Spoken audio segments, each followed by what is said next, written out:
তাহলে আপনাকে বুঝতে হবে এখানে এম ইজ আর অর্থাৎ এম ইজ আর মানে হয়, এম ইজ আর মানে হয় এবং ওয়াজ ওয়ার মানে ছিল কিংবা ছিলাম এবং শেল বি অথবা উইল বি মানে হব অথবা হবে।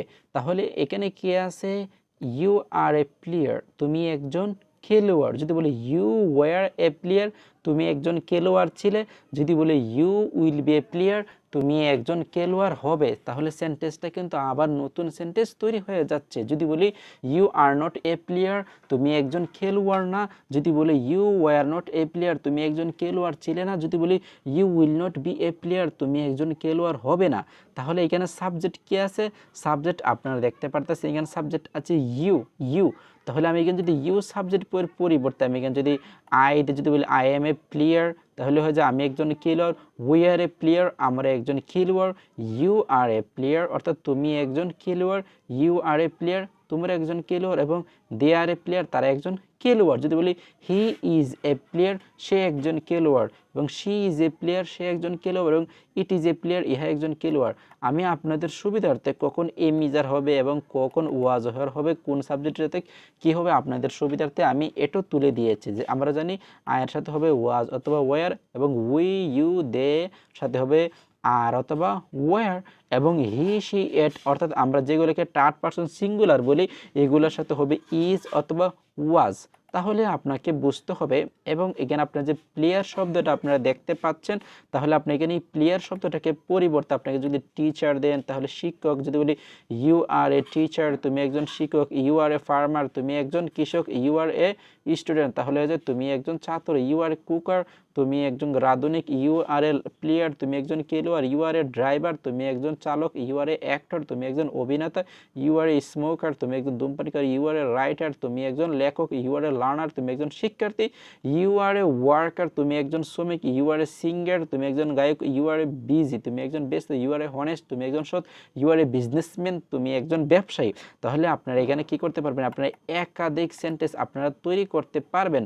তাহলে আপনার এখানে ইউটা পরিবর্তন করতে হবে, আর আপনার এখানে ইউ এর পরিবর্তে আপনার এগুলো সাবজেক্ট ব্যবহার করতে হবে। এবং এখানে আপনার যে প্লেয়ার শব্দটা আছে, প্লেয়ারের পরিবর্তে আপনি teacher, farmer, student, cooker, lover, player, driver, singer, worker, smoker, learner, worker, singer, busy, honest, businessman অর্থাৎ ইত্যাদি ইত্যাদি আপনাদেরকে পরিবর্তন করতে হবে। এবং সেন্টেন্সটা যখন থাকবে এ মিজার, তখন হয়ে যাবে এটা কি হয়ে যাবে? হয়। এবং যখন থাকবে এটা ওয়াজ এর, তখন হয়ে যাবে ছিল কিংবা ছিলেন। এবং যখন হবে শেল বি উইল বি, তখন হবে হব অথবা হবে। তাহলে আপনারা এগুলো মুখস্থ করবেন। এ মিজার মানে হয়, শেল বি উইল বি মানে ছিল ছিলাম, উইল বি অথবা হবে হবে। তাহলে শেল বি উইল বি মানে হব অথবা হবে। তাহলে আপনারা এইভাবে কি করতে পারবেন? সেন্টেন্স তৈরি করতে পারবেন। এখন আসুন, আমরা কিন্তু সবগুলো দেখতেছি হ্যাঁ বোধক সেন্টেন্স। হ্যাঁ, আরেকটি কথা না বললে নয়। আমি কিন্তু এত কষ্ট করে আপনাদের সুবিধার্থে, আপনাদের উপকারের জন্য আমি এত সুন্দর সুন্দর ক্লাসগুলো আপনাদের সম্মুখে আমি উপস্থাপনা করে নিয়ে আসতেছি এবং চলে যাচ্ছি। ইনশাল্লাহ আশা করি আপনারা তার প্রতিদিন আমাদেরকে ইনশাল্লাহ আশা করি আপনি অবশ্যই আমার চ্যানেলকে সাবস্ক্রাইব এবং আমার বিজি ইংলিশ লাইফ পেজটিকে ফলো করে রাখবেন। তাতেই আমি ধন্য। এবং আপনার যারা বন্ধু আছে তাদেরকেও আপনারা কী করবেন? মেনশন করে দিবেন। তারাও যেন এগুলো শেখা থেকে যেন শেয়ার করে দিবেন, তারাও যেন বঞ্চিত না হয়। তাহলে আপনারা দেখুন, এখানে বললাম ইউ আর এ প্লেয়ার, আমরা সবগুলো কিন্তু হাবোধক দেখলাম। এখন আপনি যদি বলেন you are not a player, তুমি একজন খেলোয়াড় না। যদি বলি you are not a writer, writer শব্দটা দিই, তাহলে হয়ে যায় কি? তুমি একজন লেখক না।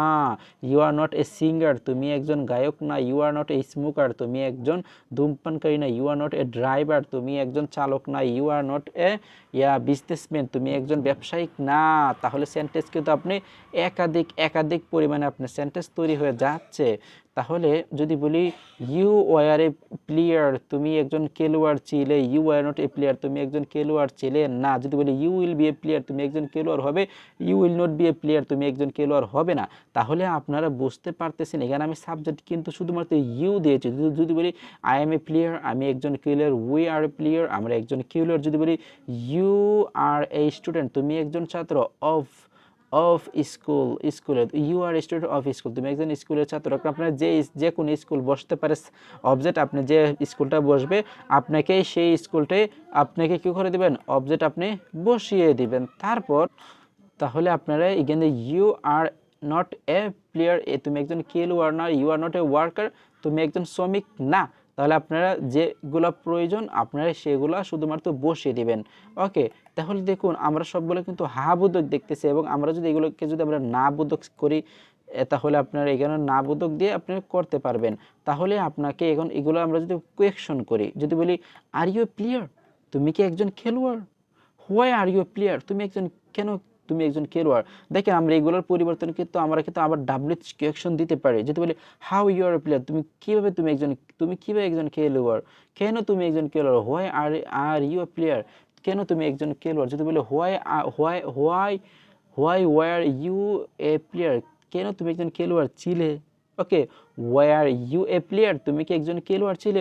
Will you be a player, তুমি কি একজন খেলোয়াড় হবে? Why will you be a player, কেন তুমি একজন খেলোয়াড় হবে? তুমি কেন একজন খেলোয়াড় হবে? Why will not you be a player, তুমি কেন একজন খেলোয়াড় হবে না? Why will you be a doctor, তুমি কেন একজন ডক্টর হবে? Why will not you be a player, তুমি একজন কেন খেলোয়াড় হবে না? তাহলে how will you be a player, তুমি কিভাবে একজন খেলোয়াড় হবে? প্রথম আপনাকে এটা মুখস্থ করতে হবে। Will not you a player, তুমি কি একজন খেলোয়াড় না? যদি বলে were not you a player, তুমি কি একজন খেলোয়াড় ছিলে না? তুমি কি একজন খেলোয়াড় ছিলে না? তাহলে কিন্তু সেন্টেন্স কিন্তু তৈরি হয়ে যাচ্ছে। তাহলে আপনারা আয়ের পরিবর্তে ওয়াজ এম অথবা ওয়াজ বসিয়ে দেবেন। তো যদি বলে আই এম এ প্লেয়ার, আমি একজন খেলোয়াড়, আই ওয়াজ এ প্লেয়ার, আমি একজন খেলোয়াড় ছিলাম, আই উইল বি প্লেয়ার, আমি একজন খেলোয়াড় হব। Okay, I am not a player, আমি একজন খেলোয়াড় না, I will not be a player, I was not a player, আমি একজন খেলোয়াড় ছিলাম না, I will not be a player, আমি একজন খেলোয়াড় হব না। ওকে, যদি বলেন এখানে আপনারা আই আনবেন, তাহলে এম আই এ প্লেয়ার, আমি কি একজন খেলোয়াড়? Am not I a player, আমি কি একজন খেলোয়াড় না? যদি বলেন ওয়াজ আই এ প্লেয়ার, আমি কি একজন খেলোয়াড় ছিলাম? Was not I a player, আমি কি একজন খেলোয়াড় ছিলাম না? যদি বলে will I be a player, আমি কি একজন খেলোয়াড় হব? Will not I be a player, আমি কি একজন খেলোয়াড় হবে না? অর্থাৎ যখন আপনারা এখানে প্রশ্নবোধক দেখতে পাবেন তখনই আপনারা তার পরিবর্তে ডাব্লিউএইচ কোয়েকশন আনতে পারবেন এবং আপনাকে নিত্য নতুন সেন্টেন্স তৈরি করতে হবে। যদি বলে how will I a player, আমি কীভাবে একজন খেলোয়াড় হব? How will not I a player, আমি কীভাবে একজন খেলোয়াড় হব না? যদি how will I be a player, আমি কীভাবে একজন খেলোয়াড় হব? How will not I be a player, আমি কীভাবে একজন খেলোয়াড় হব না? কেন আমি একজন খেলোয়াড় হব? তুমি কি একজন খেলোয়াড় ছিলে? তুমি কি একজন খেলোয়াড় ছিলে না? অর্থাৎ আপনাকে জাস্ট আমি এখানে আপনাদেরকে প্লেয়ার শব্দটাকে দিয়ে দেখালাম এবং আপনাদেরকে এখানে ইউ শব্দটাকে আমি আপনাদেরকে দিয়ে দেখালাম। আপনারা ইউ এর পরিবর্তে এগুলো নেবেন এবং আপনাদেরকে আমি একাধিক সাবজেক্ট দিয়েছি, আপনারা দেখতে পারতেছেন এখানে সাবজেক্ট অনেকগুলো আছে। আই অর্থ আমি, উই অর্থ আমার, ইউ অর্থ তুমি, ইউ অর্থ তোমরা, দে অর্থ তারা, হি অর্থ সে, সি অর্থ সে, ইট অর্থ ইহা, কামাল অর্থ কামাল, মাই ফ্রেন্ড অর্থ আমার বন্ধু, মাই ব্রাদার অর্থ আমার ভাই, মাই ফিমেল অর্থ আমার পরিবার, মাই সিস্টার অর্থ আমার বই, মাই ব্রাদার অর্থ আমার মা, মাই মাদার অর্থ আমার মা। তাহলে আপনার এখানে একাধিক কী করতে পারেন? আপনি এখানে একাধিক সাবজেক্ট দিয়ে আপনার সেন্টেন্স তৈরি করতে পারবেন।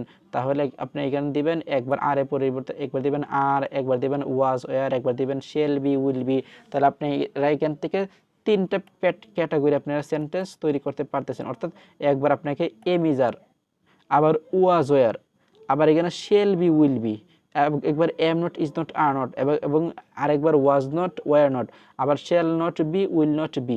অর্থাৎ আপনি এখানে তিনটা ক্যাপাবিলিটি, তিনটা capacity, but you can make there is a kind of three capability, you can make sentence a lot of very easily. তাহলে আপনি এখানে তিনটা ক্যাটাগরি সেন্টেন্স তৈরি করতে পারতেছেন। তাহলে আপনাদেরকে অবশ্যই চিন্তা করতে হবে এইগুলো সেন্টেন্স আমি যেভাবে আপনাদেরকে দেখিয়ে দিয়েছি এভাবে আপনাকে, বাট আপনি চিন্তা করতে পারতেছেন হ্যাঁ আমি তো এইভাবে সেন্টেন্স খুব ইজিলি ভাবে আমি তৈরি করতে পারবো, but you know that you can make there are so kind of sentence very easily, but you have to make. আপনি দেখতে পারতেছেন আপনি এগুলো সেন্টেন্স তৈরি করতে পারবেন, তাহলে আপনাকে অবশ্যই লেখে তৈরি করতে হবে আর প্রচুর পরিমাণ, but you have to practice a lot of time. আপনাকে প্রচুর পরিমাণে প্র্যাকটিস করতে হবে। আর আপনারা যারা অনলাইনে আমার কাছ থেকে ইংলিশ স্পোকেন অথবা গ্রামার শিখতে চান অবশ্যই ইনশাল্লাহ আমার আমার ইউটিউব ব্যানারে আমার নাম্বার আছে, ইনশাল্লাহ আপনি আমাকে ফোন দিতে পারেন ইনশাল্লাহ। তাহলে আপনাদেরকে ইনশাল্লাহ আমি পার্সোনালিভাবে আপনাদেরকে আমি ইংলিশ গ্রামার এবং ইংলিশ স্পোকেন শেখাবো ইনশাল্লাহ। আর অবশ্যই আশা করি আজকের এই টিউটোরিয়ালটি আপনার বন্ধুদের সাথে শেয়ার করে দিবেন যেন তারাও এমন উপকৃত ভিডিও থেকে তারাও যেন বঞ্চিত না হয়। ইনশাল্লাহ আশা করি অন্যদিন দেখা হবে অন্য কোনো ক্লাস নিয়ে। আর আপনারা এগুলো প্রচুর পরিমাণে প্র্যাকটিস করতে থাকেন, চর্চা করতে থাকেন, দেখেন আপনার দক্ষতা কতটুক হয়। ইনশাল্লাহ দেখবেন এইগুলো যদি আপনার প্রতিদিন প্রচুর পরিমাণে কথাবার্তা বলেন ইংলিশে, তাহলে এগুলো দেখবেন আপনার প্রচুর পরিমাণে আপনার ইংরেজি কী হবে, ব্যবহার ক্ষেত্রে আসবে। তাহলে আশা করি আজকে এই পর্যন্ত, অন্যদিন দেখা হবে অন্য কোনো টিউটোরিয়ালে। ততক্ষণ ভালো থাকেন, সুস্থ থাকেন, সবসময় আপনি নিজের খেয়াল রাখেন এবং মা বাবার সবসময় কথা মেনে চলবেন। আসসালামু আলাইকুম রহমতুল্লাহি ওয়া বারাকাতুহু।